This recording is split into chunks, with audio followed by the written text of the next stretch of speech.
Oh hey there, it's good to be back in front of the camera once again after a long time, and I'm hoping to make this a habit. But before we get into this video, I want to announce that I'm doing my first Q&A of this channel, which is on 31st March, and it's just a week away. So if you have any questions regarding this video or something else, then use this hashtag PixelShow and send all your queries on my Twitter account. All the social links are given below in the description box. So as you may have noticed, I showed you a sweet intro of my new PC. And if you're into gaming or video editing, or maybe you just want to build a PC for yourself like I did, then keep watching this video and you might learn something from it. Let me tell you where I'm coming from. This is my Dell's Latitude series laptop. It has a dual-core i7 ultrabook processor, 8 gigs of RAM and 500 gigs of SSD storage. There's a little scar next to the logo if you may have noticed. I dropped a screwdriver on this thing accidentally. First thing came to my mind was that the display must have got damaged, but when I turned this thing on, there was not even a single dead pixel on the screen, and that made me realize that this thing is built like a tank and it was not going anywhere soon. I have been editing videos on this thing since the beginning of this channel. I'll tell you the price of this laptop later in this video, and I'll also compare the performance with this thing with my new PC. So the laptop you see here, it was dying and it was high time for me to get a new PC or laptop for myself. So I went immediately to the Apple store and picked up the new MacBook Pro 13 inches. It was a pretty machine, and I was truly speaking, I was drooling over that thing. I was like this close of buying that thing, and I had credit card in my hand, and the guy standing next to me said, "Sir, shall I build this thing?" So then I thought, this is not what you want. You need a better thing than this. You should have done more research before coming here. So I request you to put this thing back from where you picked it up, go home and sleep. Then I came back empty-handed and did a lot of research on PC building. And after a few days, I got this thing for myself. It's been more than 90 days I'm using this PC, and I have tested what it's capable of. I played some games on it and edited some videos too. I'll show you all the performance and gaming numbers you're interested in most. But first, let me tell you what are the main components of this PC and why I chose them. The CPU is Ryzen 5 16106 core processor. There's a GTX 1060 graphics card, 16 gigs of RAM and 500 gigs of SSD storage. And there's 1 terabyte of old school hard disk. I'll try to provide links to all the things I showed in this video. Check the description if you're interested in it. The case I went with is Cooler Master K380. It's a mid-tower case with lots of ventilation. Now, this is the only thing I did not do any research for. I just literally forgot to do it. So after building this PC, I got to know that this is a very old case, and now there are much better options available than this. And I also realized that this case is not even pretty looking when compared to the other newer models. But the build quality of this thing is really great and very solid. Instead of installing a stock cooler that comes with the processor, I wanted a water cooling solution for my PC. Because here in New Delhi, summers can easily cross 42 degrees Celsius. And even under heavy load, the CPU does not crosses more than 50 degrees Celsius, which is like a miracle for me, because my laptop could even reach water boiling temperature of 99 degrees Celsius while editing. That's freaking hot. And I do not even know how to overclock a CPU, so I left it untouched for the sake of not burning down my house. Let me bring back my laptop once again and do some performance comparison. This is a 10-minute video which I recently uploaded. This is like one of the hardest videos I ever edited. The more and more I edited with my laptop, the more it started getting unreliable, and the frustration of video editing was rising with each day. When comparing the render times of this PC with my laptop, I was blown away at how much time I was able to save. I edit 1080p video files on this PC. So for example, if the finished video is of 5 minutes, then it will take just 5 minutes to render it. If the finished video is of 8 minutes, it will take just 8 minutes to render, and so on. On the other side, my laptop takes more than 2 hours to render a 10-minute video. As I mentioned earlier in this video, this laptop has an ultrabook processor, and those CPUs are not meant for video editing because of how slow and weak they are. And you guys will be surprised that this laptop cost nearly 1,84,000 rupees when I got it.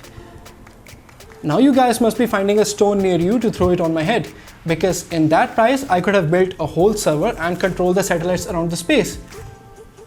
But let me tell you a thing. I got this laptop for free from one of my friends because to him it was of no use. And come on, we all appreciate free things in life. This is an enterprise grade laptop built with really high quality components. but this laptop was crippling me down when it came to editing because of slow CPU and the lack of dedicated GPU. Speaking of video editing again, I did not stop my testing till 1080p videos. This PC could easily cut through 4K video files. So if sometime in future I switch to 4K camera, I am confident that my PC can handle it and I'll be ready for it. But I did not even stop till 4K videos. I was curious if my PC can handle RED camera files. I tested some 6K RED files and this PC had no problems editing them at half or quarter resolution. And I'm completely aware of the fact that the people who are buying RED camera don't use PC of this low budget. They have actually much more deeper pockets for buying expensive systems. But I'm really happy that this system can take a lot of beating. I'm a video editor first, so mainly I'll use this PC for editing only. But some of you are interested in gaming performance of this PC because of the GPU I showed you. I'm not a gamer anymore. I used to play a lot of online competitive games back in my school days. And fun fact, I failed in my 11th class half-yearly exams because of one game. That one game is Dota 2. And that game is so addictive that you just cannot put rest to the keyboard. And in my opinion, it is more addictive than PUBG and CSGO because the more and more you learn about Dota 2, the more you realize that you know nothing. But for the sake of school report card, I had to put rest to the keyboard. I tested some games and it can give you a rough estimate what you can expect from this GPU. And I know there are plenty of other videos on YouTube which have tested games on this same GPU and they test much more games than I could ever. But I just wanted to have a little gaming review of this PC in this video. Starting with the Dota 2, this PC can easily handle the max settings and will never dip below 60 FPS. PUBG is the hottest game right now and it is very GPU hungry. Even when playing at almost ultra settings, I was averaging near 45 to 50 FPS. Not a bad number at all. And even more GPU intensive game is GTA 5. I was able to achieve nearly 50 FPS and sometimes 60 FPS at very high settings. These are the exact settings I used in GTA 5. I tested different settings many different times to find a good balance between FPS and the quality of the visuals. In the end, there will be some guy in the comments who will ask, but can it run Crysis?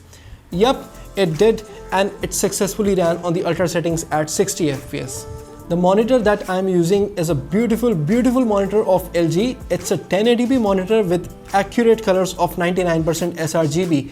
If you don't know what this number means, then in simple language speaking, the closer the number is to 100%, the more accurate and true to life colors will be produced, and that really helps me in editing and color grading my videos. Plus, I'm a big fan of those companies who hide their brand names from the vision of a user.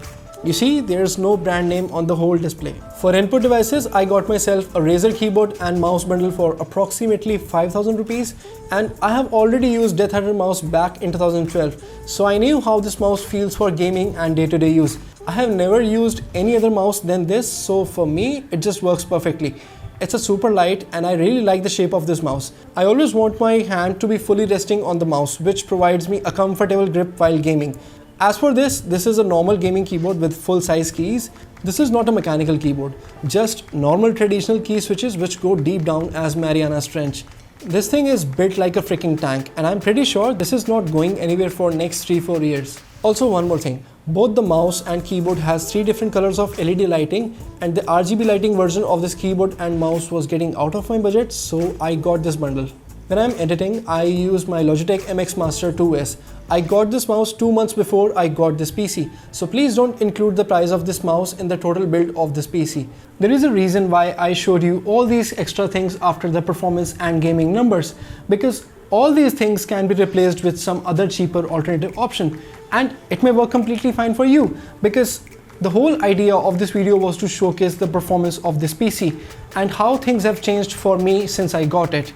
For that, I think the core components were more important than the keyboard or mouse or the display or the speakers. And everybody has a different use case. You might be completely okay if you don't get RGB lights for yourself. You might be happily using your PC if you don't get the same speakers or the same display or the same water cooler I got for myself.